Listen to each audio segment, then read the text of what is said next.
दें। जब इतना रिस्क ले रहे हैं तो 1-1.5-2 घंटे का और सही, लेकिन फिर भी सिर्फ सेंटर पे सारा कोर्स पूरा करना बड़ा मुश्किल होगा।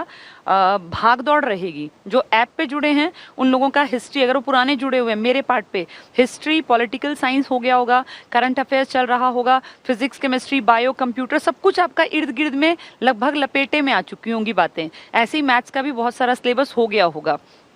अब जब सारी जनता जागेगी तब आप उनसे काफ़ी आगे हैं रेस में। अब बस स्पीड पकड़ के रखनी है और बढ़ाते जानी है अगर आपको सिलेक्शन चाहिए तो। ठीक है, चलिए हम लोगों ने एक टॉपिक पढ़ना शुरू किया था, हरियाणा के प्रमुख पर्यटन स्थल, मेजर टूरिस्ट प्लेसेस। और हमने देखा था कि हरियाणा में वैसे तो दुनिया भर की चीज़ें हैं, लेकिन इनके लिए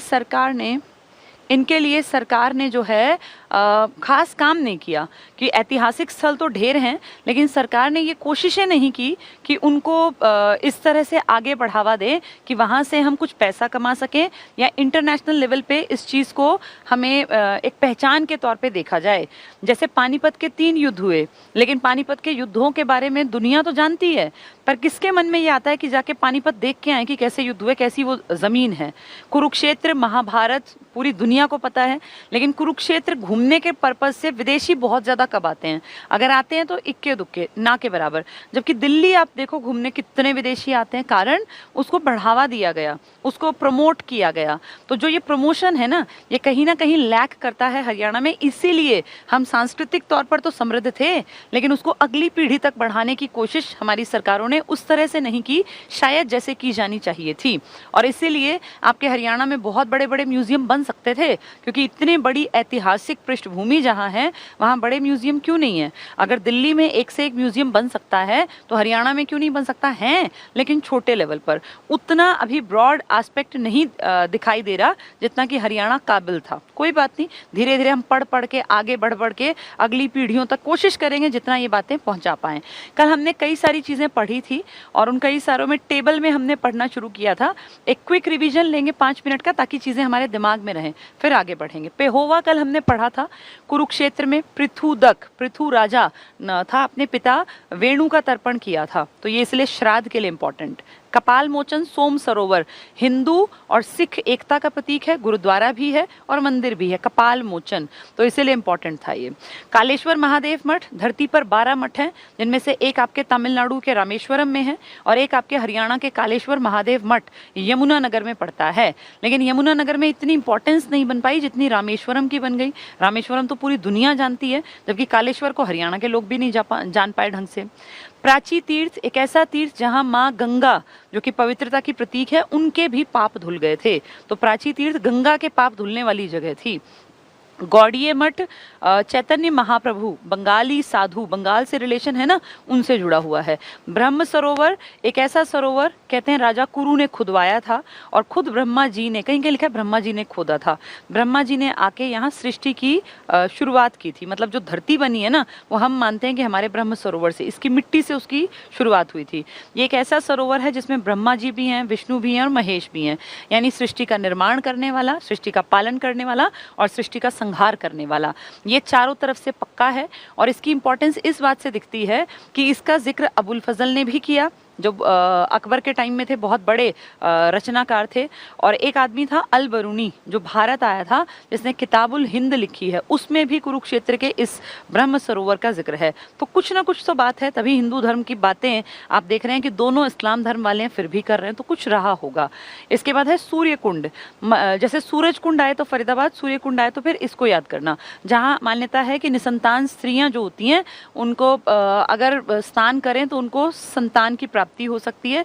और ये आपके यमुनानगर में है, वो फरीदाबाद में सूरज कुंड, सूर्य कुंड बिलासपुर, यमुनानगर।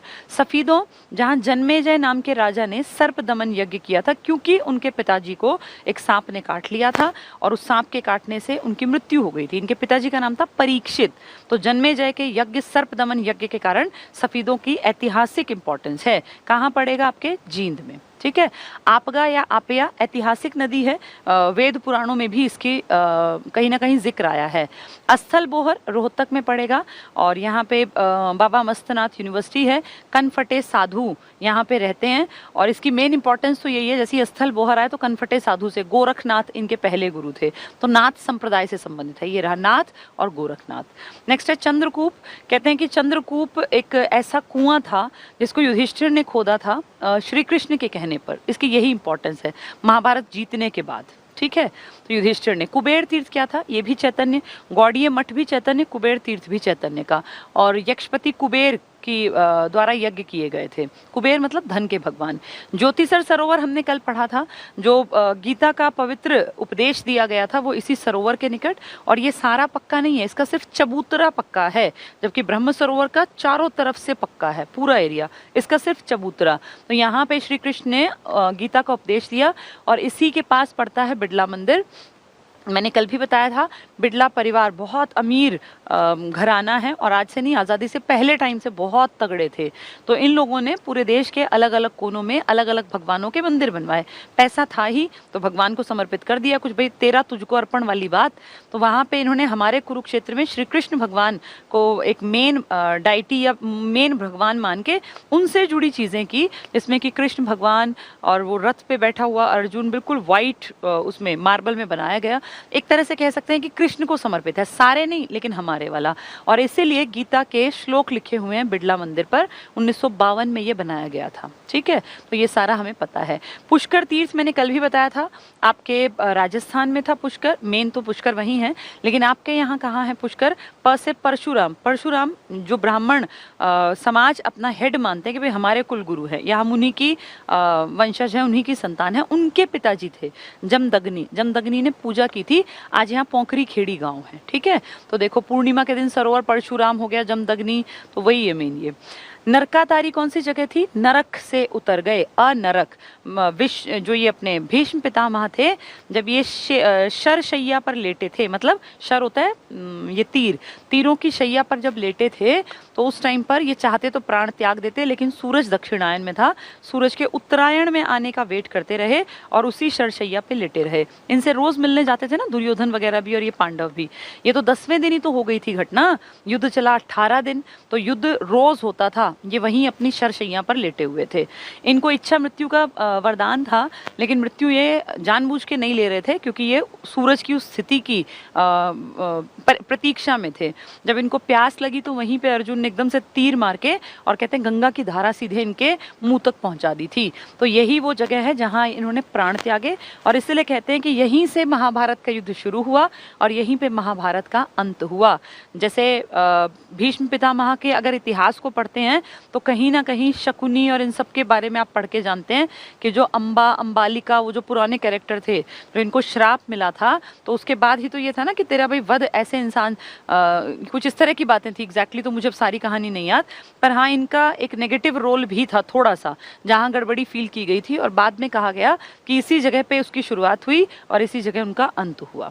बाण गंगा वही जहाँ वो बाण मार के गंगा जो है इनके नदी का उद्भव हो गया था एक धारा के रूप में। राम राय ये भी हो गया था। राम राय भगवान राम से संबंधित एक स्थल है, और इसका संबंध राम, लक्ष्मण और सीता कभी जब घूमते हुए आए थे तो उससे है, ठीक है। इसके बाद पांडु पिंडारा, पांडवों ने अपने पूर्वजों का यहाँ पे एक पिंड दान किया था, यानी बहुत सारे ब्राह्मणों को भोजन कराया उनकी आत्मा की शांति के लिए, इस तरह से हवन यज्ञ वगैरह कराया, इसलिए इसको कहते हैं हरियाणा का हरिद्वार। और ऐसा एकदम से नहीं कराया, युद्ध तो कहने को 18 दिन चला, 900 ईसा पूर्व में हुआ था, लेकिन इसके लिए उनको 12 साल तक वेट करना पड़ा था। 12 साल उन्होंने तपस्या की, जब जाके ये सोमवती अमावस्या आई और तब उन्होंने फिर पिंड दान किया। तो ये था 12 वर्ष सोमवती अमावस्या, इसलिए इसको क्या कहते हैं? हरियाणा का हरिद्वार। भद्रकाली शक्तिपीठ, कल ये लास्ट हुआ था। भद्रकाली के बारे में मैंने बताया था कि कैसे भद्रकाली एक रूप है सती का, माँ पार्वती का, और पार्वती और उनके पति शिव को एक बार, पार्वती के पिताजी थे दक्ष प्रजापति, इन्होंने कोई बड़ा यज्ञ हवन करवाया, सारे देश से राजाओं को बुलाया, लेकिन पार्वती और शिव को न्योता नहीं दिया। कल मैंने कहानी सुनाई थी। फिर कैसे पार्वती अपने पिताजी से पूछने गई, वो गुस्से में आई और उसको लगा मैं क्या करूं, इन्होंने मेरे हस्बैंड की बेइज्जती की, भाई मेरी बेइज्जती की, तो अग्निकुंड में वो कूद गई और फिर उसकी डेड बॉडी को लेके शिव जी जो है हाथ में उठा के ले चले, तो विष्णु को लगा कि कहीं शिव का गुस्सा बढ़ता जाए और फिर धरती पर प्रलय आ जाए, तो उन्होंने सुदर्शन चक्र छोड़ दिया और सुदर्शन चक्र से धीरे धीरे करके माँ सती के शरीर के 52 टुकड़े हो गए।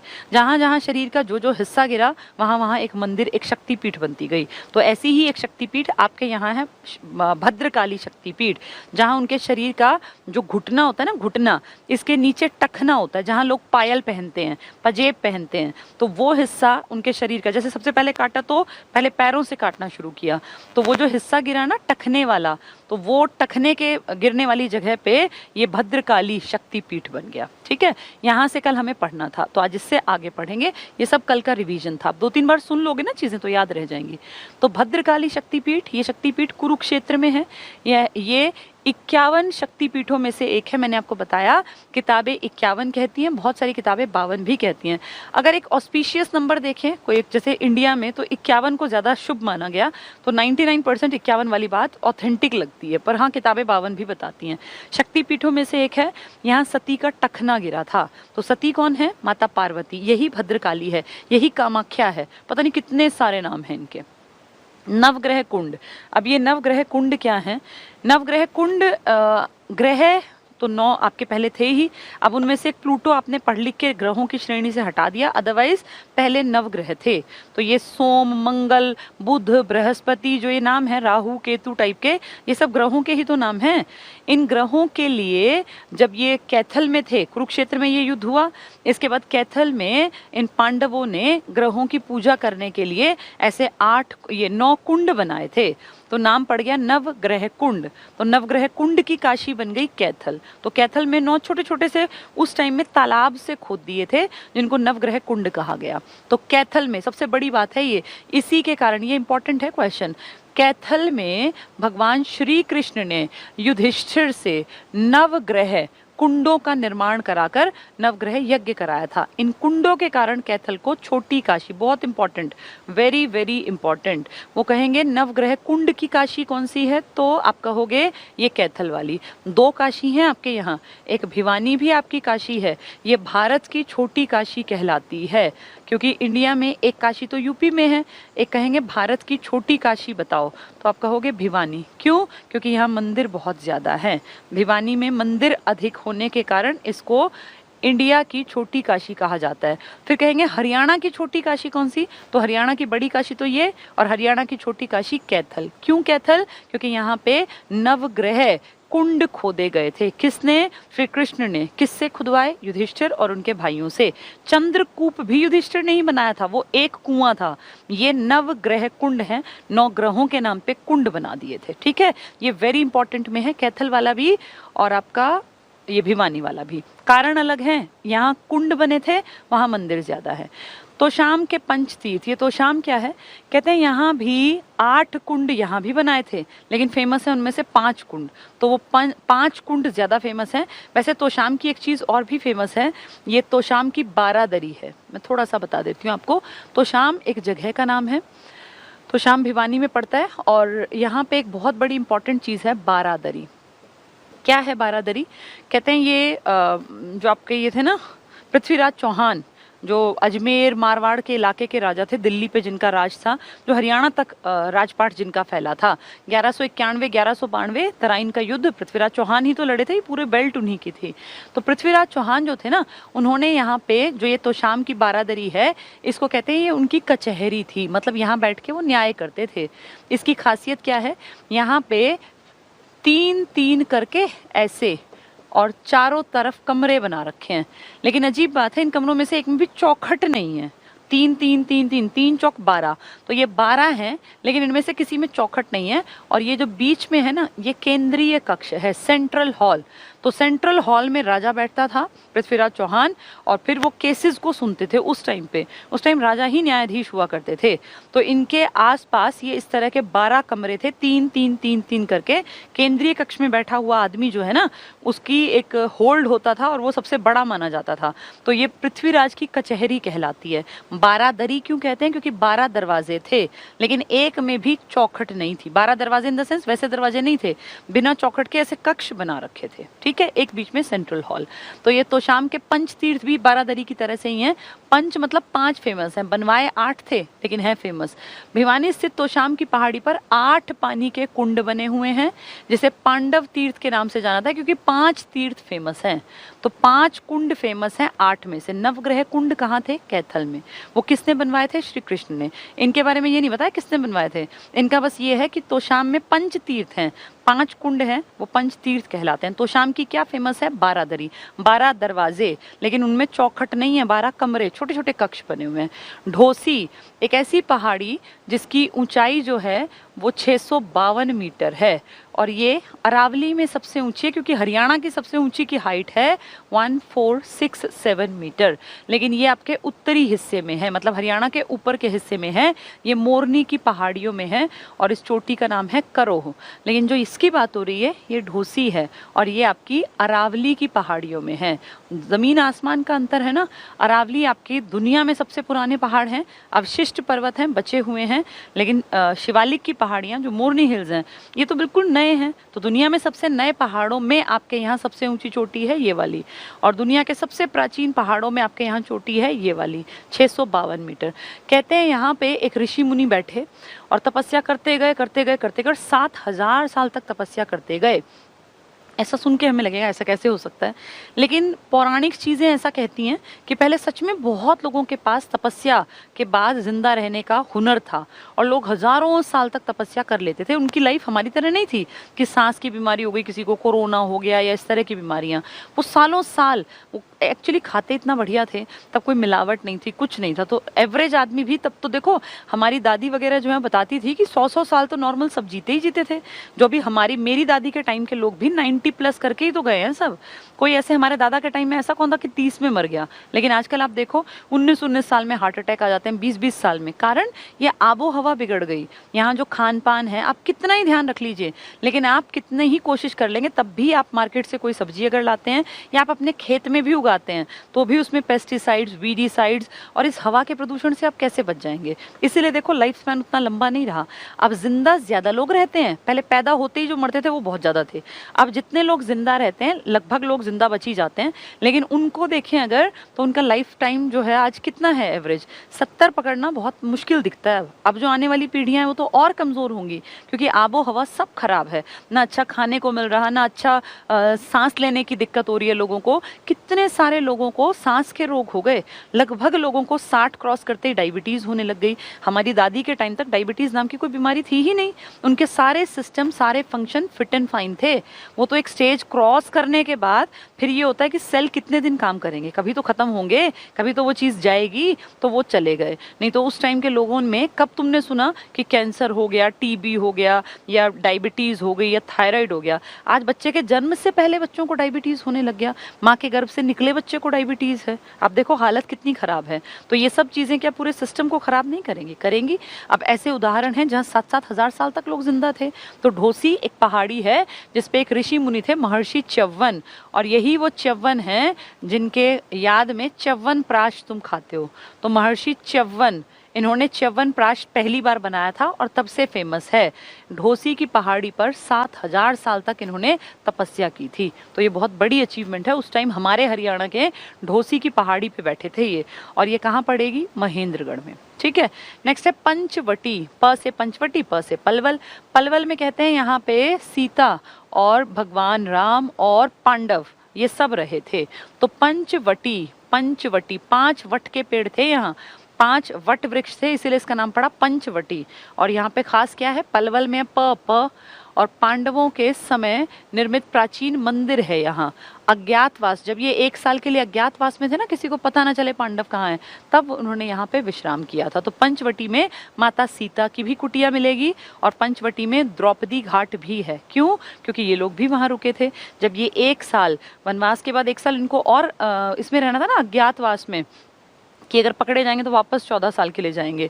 तो उस दौरान, अज्ञातवास के दौरान, पांडव भी यहाँ रुके हैं, इसलिए द्रौपदी घाट है। और 5 वट वृक्ष हैं, इसलिए स्थान का नाम पंचवटी है। प से पलवल में है ये। ठीक है। नेक्स्ट है मार्कंडेय। मार्कंडेय कौन था? एक ऋषि थे।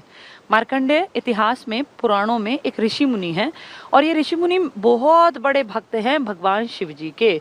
इतने बड़े भक्त हैं कि इनकी किस्मत में लिखा था कि इनको 16 साल में मर जाना है। 16 साल में जब यमराज इनको लेने आए तो यमराज से शिवजी भिड़ गए कि मेरा ये भक्त जो है ये बहुत दिल से मुझे मानता है और इसका पूर्ण विश्वास है कि मैं इसको जाने नहीं दूंगा, मैं इसको मरने नहीं दूंगा, तो मैं यम से भी लड़ने को तैयार हूँ। और कहते हैं यमराज ने छीने हुए प्राण वापस किए थे। किसके? मार्कंडेय ऋषि के। ऋषि मुनि थे ये। 16 साल का एक यंग नौजवान लड़का भगवान की शिवजी की इतनी भक्ति करता था कि मरने के बाद भी प्राण वापस ले आए थे शिवजी भगवान। वही मार्कंडेय तीर्थ है, मार्कंडेय ऋषि। तो कुरुक्षेत्र में है, धर्म नगरी यही है। सरस्वती हमारी पुरानी नदी, इसके तट पर है ऋषि मार्कंडेय का आश्रम है। कितने साल में ये एक्सपायर हो गए थे? 16 साल। किसकी भक्ति करते थे? भगवान शिव जी की, और इसीलिए इनके प्राण बच गए थे। पुंडरीक सरोवर, पुंडरीक सरोवर क्या है? ऐसा मानते हैं कि ये, एक तो पहली चीज तो पुंडरीक सरोवर की खासियत है कि सतयुग से, सतयुग कब था? सतयुग, द्वापर युग, अब आप कलयुग में बैठे, चौथा युग चल रहा है ना ये, तो कहते हैं सतयुग से इसका जल आज तक सूखा नहीं, यानी हजारों साल से इसका सरोवर का जल एज इट इज है। कितनी नदियां सूखी, कितनी नदियां गायब हो गई। सरस्वती का आज नाम है नहीं। अगर आप देश के स्तर पे कहेंगे तो आप कहेंगे जी सरस्वती अब है ही नहीं, घग्गर को ही हम सरस्वती मान लेते हैं। लेकिन ये एक ऐसा सरोवर है, हरियाणा में इसकी पहचान है कि इस सरोवर का जल जो है, देखो क्या कहते हैं, कुरुक्षेत्र के स्थल पर ऐसी मान्यता है कि सतयुग, सतयुग था जब सब लोग सच ही सच बोलते थे, जब झूठ था ही नहीं। आज अब कलयुग में जी रहे हैं, सब कुछ गलत, नेगेटिव, हर तरफ भ्रष्टाचार, बेरोजगारी, बुरा हाल, मार काट, दंगे फसाद। सतयुग में कोई किसी से झूठ बोलता ही नहीं था, सब तरफ खुशहाली थी, लोग बहुत अच्छे और साफ मन के थे, भ्रष्टाचार नाम की चीज नहीं थी। आज उल्टा युग है, सतयुग का उल्टा है कलयुग। कहते हैं तब से लेके आज तक, यानी कलयुग तक, इस सरोवर का जल समाप्त नहीं हुआ। तो कैसा सरोवर है ये? अद्भुत सरोवर है कि जिसका जल कब से स्टार्ट है, कब से इस सरोवर की महत्ता थी? जब आपके यहाँ सतयुग था, जब भगवानों का काल था, और तब से आज जब इंसानों का काल आ गया तब तक ये जल एज इट इज है। कौन सा सरोवर है ये? पुंडरीक सरोवर। ये कुरुक्षेत्र में नहीं है, ये कैथल में है। पुंडरीक सरोवर कुरुक्षेत्र में नहीं है, गलती से लिख दिया टाइपिस्ट ने, ये कैथल में है। ठीक है। कालेश्वर तीर्थ, कालेश्वर महादेव मठ, अभी कल भी पढ़ा, आज भी पढ़ा। अगर मठ कहेंगे तो यमुनानगर में 12 मठों में से एक, लेकिन ये कालेश्वर महादेव मठ नहीं कह रहे, ये कालेश्वर तीर्थ कह रहे हैं। इसी से अंतर समझना। अगर यहाँ कालेश्वर महादेव मठ आए तो आंसर आएगा यमुनानगर, लेकिन अगर कालेश्वर तीर्थ आए तो तीर्थ स्थल कहाँ है आपके? कुरुक्षेत्र में। पेहोवा स्थल की मान्यता है कि सूर्य ग्रहण के समय इस तीर्थ में स्नान करने से मनुष्य पाप मुक्त हो जाता है। ऐसा तो हर एक के बारे में। आपको याद क्या रखना है कि कालेश्वर अगर मठ आ गया तो आंसर आएगा यमुनानगर, और अगर तीर्थ आ गया तो कुरुक्षेत्र। ठीक है। अगर तीर्थ है तो फिर धर्म नगरी के साथ चले जाना, कुरुक्षेत्र टिक कर देना। मठ है तो यमुनानगर। नेक्स्ट क्या कहते हैं? सन्निहित तीर्थ। कहते हैं कि यहाँ भगवान विष्णु परमानेंट एड्रेस है, भगवान विष्णु यहीं रहते हैं, ऐसी मान्यता है हमारी। सन्निहित, इसी में निहित है, इसी के अंदर है। कुरुक्षेत्र में एक तीर्थ है। रामायण काल में कहते हैं रावण, तुम जानते हो ना कि बहुत अच्छा इंसान था, बस एक कमजोरी उसने अपने लाइफ में कि भाई वो सीता का हरण करके ले गया, जो कि बहुत गलत था, और कहीं ना कहीं उसके खात्मे के कारण ही ये सारा जो था ये बैकग्राउंड तैयार हुआ कि ना शूर्पणखा की नाक कटती, ना वो अपने भाई को इस तरह से गलत रास्ते पे उकसाती जाने के लिए, और ना वो मारीच उसका मामा उसकी हेल्प करता, ना ये सारा इतिहास रचा जाता। लेकिन जो भी हुआ, जैसा भी हुआ, एक बात को हम मानते हैं कि रावण महाज्ञानी आदमी था। बस एक दिक्कत थी कि रावण के अंदर अहंकार आ गया था, और कहते हैं अहंकार भगवान का फेवरेट फूड है। अहंकार को भगवान सबसे पहले खा जाते हैं। तो अगर अहंकार करते हैं तो भगवान सबसे पहले उस अहंकार को खत्म करते हैं, उनका फेवरेट फूड है। इस रावण की बस एक गलती वही तो थी, बाकी आप देखो महाज्ञानी, तेज दिमाग, भगवानों में कितनी श्रद्धा, कितनी अगाध श्रद्धा। भगवान शिव का ये सच्चा भक्त था। जैसे मार्कंडेय ऋषि थे ना 16 साल में वापस, ऐसे ये भी तो बहुत बड़े भक्त थे। इन्होंने भगवान रुद्र की, रुद्र किसका रूप है? शिव जी का, उनकी प्रतिष्ठा की थी यहाँ हरियाणा में। तो कहाँ रावण श्रीलंका से उठ के, और कहाँ हरियाणा में भगवान रुद्र की प्रतिष्ठा, यानी ज्ञानी आदमी था ये। तो भगवान, इनके बारे में पढ़ रहे हैं हम। रामायण काल में रावण द्वारा भगवान रुद्र, रुद्र किसका रूप है? भगवान शिव का। शिव का ही तो रूप है, आदि रूप को रुद्र कहते हैं, की प्रतिष्ठा स्थापित की गई। यहाँ भगवान विष्णु का भी निवास स्थान है, परमानेंट एड्रेस है विष्णु भगवान का। कौन सा? सन्निहित तीर्थ। और भगवान रुद्र की प्रतिष्ठा किसने की? रावण ने। रावण श्रीलंका का राजा था ना, लंकापति रावण, तो लंका श्रीलंका ही तो था तब का, पूरी स्वर्ण नगरी था ये। और वहां से आके ये आदमी यहाँ, क्योंकि ये देवयोनि था, हमारा जो इलाका है ना ये देवयोनि कहलाता है, यहाँ देवताओं का वास था, तो वो आदमी भगवान का बहुत बड़ा भक्त था शिव जी का। वो श्रीलंका को क्रॉस करके कहाँ आता है भाई? सीता को उठाने भी तो यहीं आया था, भारत ही आया था, तो उसका तो भारत रोज आना जाना रहा होगा, तो उसका तो उड़ना अपना जहाज था ही अगले के पास, वहां से उड़ के और हमारे यहाँ हरियाणा में आया। और हरियाणा में कहाँ? सन्निहित तीर्थ में। तो निहित कौन है वहाँ? विष्णु का स्थायी निवास। और वहाँ भगवान रुद्र की बैठ के वहाँ शिव शंकर की पूजा की थी, बहुत तगड़े वाली। किसने? रावण ने। तो दोनों इंपॉर्टेंट चीजें, ये पूछा गया था प्रतिष्ठा वाला क्वेश्चन, कई बार पूछा जा चुका है, विष्णु का स्थायी निवास, दोनों चीजें। अगला है वाल्मीकि आश्रम। वाल्मीकि आश्रम ये भी इंपॉर्टेंट है, कुरुक्षेत्र में है। और कहते हैं यहाँ एक आदमी ने, एक कोई भक्त थे बहुत बड़े, गिरी महाराज, उन्होंने जिंदा आदमी ने समाधि ली थी बहुत सारी जनता के सामने। तो वाल्मीकि आश्रम फेमस है कुरुक्षेत्र का, ये भी HSSC पूछ चुकी है, इंपॉर्टेंट है, इसके बारे में बात कर लें। तो ये तीर्थ स्थल कहाँ है? कुरुक्षेत्र में। तुम अगर फील कर पा रहे हो तो लगभग बहुत सारी चीजें कुरुक्षेत्र में है। ऐसा क्यों? क्योंकि आपका कुरुक्षेत्र तीर्थ राज है, 360 तीर्थ स्थल है कुरुक्षेत्र के आसपास। 360 कितने ज्यादा होते हैं? तो बहुत छोटे छोटे स्पॉट भी हैं जो कि उतने फेमस नहीं है लेकिन गिने जाते हैं, ठीक है। तो यहाँ वाल्मीकि आश्रम, महर्षि वाल्मीकि जी का मंदिर है।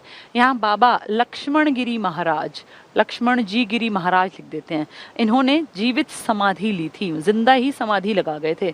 इस तीर्थ को तीनों लोकों में सबसे अधिक दुर्लभ माना गया है। तो सबसे अधिक दुर्लभ है कि बड़ा मुश्किल से आदमी यहाँ के दर्शन कर पाता है। और यहाँ किसने? लक्ष्मण गिरी जी महाराज, इन्होंने समाधि ली। वाल्मीकि जी का मंदिर है, कुरुक्षेत्र में है। तो कुरुक्षेत्र, ज्यादातर मंदिर तीर्थ वही हैं, तो कुरुक्षेत्र में है, वाल्मीकि जी का मंदिर है, और लक्ष्मण गिरी जी महाराज ने समाधि ली थी। और ये दुर्लभ है कि इतना आसानी से इस जगह पहुंचना तब पॉसिबल नहीं था। ढूंढू, कहते हैं यहाँ ढूंढा था भीम ने, जब अंत समय आ गया था दुर्योधन का। तो दुर्योधन, तुम्हें याद है एक बार जब है उनकी माँ, यानी ये जो आंखों पे पट्टी बांध के रखती थी, गांधारी, गांधारी अपने पति के घर जिस दिन आई थी, देखा कि आदमी अंधा है, उसने उस दिन से ही पट्टी धारण कर ली कि अगर मेरा पति नहीं देखता तो मुझे भी कोई हक नहीं है। तो उस टाइम में कहते हैं महिलाओं में सतीत्व का गुण था, और उस गुण को वो लाइफ में कभी भी किसी को श्राप देने के लिए या किसी को वरदान देने के लिए यूज करने की पावर रखती थी। वो सतयुग था, द्वापर युग था, उस टाइम तक लोगों के पास सच में पावर्स थी, ऐसी मान्यता है। तो जब ये हो गया ना कि भाई फाइनली अब भीम मेरे लड़के को मारेगा, अब हर माँ है चाहती है भाई, बेशक अधर्मी है लेकिन बेटे को वो उतना ही प्यार करती है, चाहे वो धर्म के रास्ते पे हो चाहे वो अधर्म के रास्ते पे। तो याद करो वो सीन तुमने भी देखा होगा, जब इसने अपने बेटे को कहा कि बेटा तू इस युद्ध में अगर अमर होना चाहता है, कि तू ना मरे, किसी भी तरह से तुझे कोई सा भाई ना मार पाए, तो तू एक काम कर कि अपने सारे कपड़े त्याग दे, सारे वस्त्र त्याग दे और मेरे सामने आके खड़ा हो जा। तो ऐसे ही ये अपनी माँ का कहा मान के दुर्योधन थोड़ी सी तो मुझे लगता है मोटी बुद्धि का भी आदमी था, पर खैर जो भी था, दुर्योधन अपनी माँ की बात मान के सारे वस्त्र त्याग के और चल पड़ा। रास्ते में कृष्ण भगवान मिले और तुम बोले तुम्हें शर्म नहीं आती, तुम इतने जवान होके माँ के सामने ऐसे बिना वस्त्रों के जाओगे? तो इसको सच में शर्म आई कि हाँ ठीक कह रहे हैं कृष्ण भगवान, और मेरी माँ क्या सोचेगी, मैं कोई छोटा बच्चा थोड़ी हूँ। तो इसने कहा कि ठीक है, अब माँ ने कहा है तो माँ की बात तो माननी पड़ेगी। पर इसने अपना जो जांघ के पोर्शन था ना, पेट से नीचे का और घुटनों से ऊपर का, इस पोर्शन को ढक लिया। तो इसी कारण तो फिर मारा गया। बाद में फिर जब ये हुआ कि भैया अब खात्मा होगा और बुरी तरह पीछे पड़ गए भीम, तो कहते हैं ढूंढू नाम की जगह 21 राजा थे, 21 या इक्ष्वाकु भी कह देते हैं, उस वंश को बाद में इक्ष्वाकु कहलाए, वहाँ के राजा, उनकी पूरी टेरिटरी थी ये।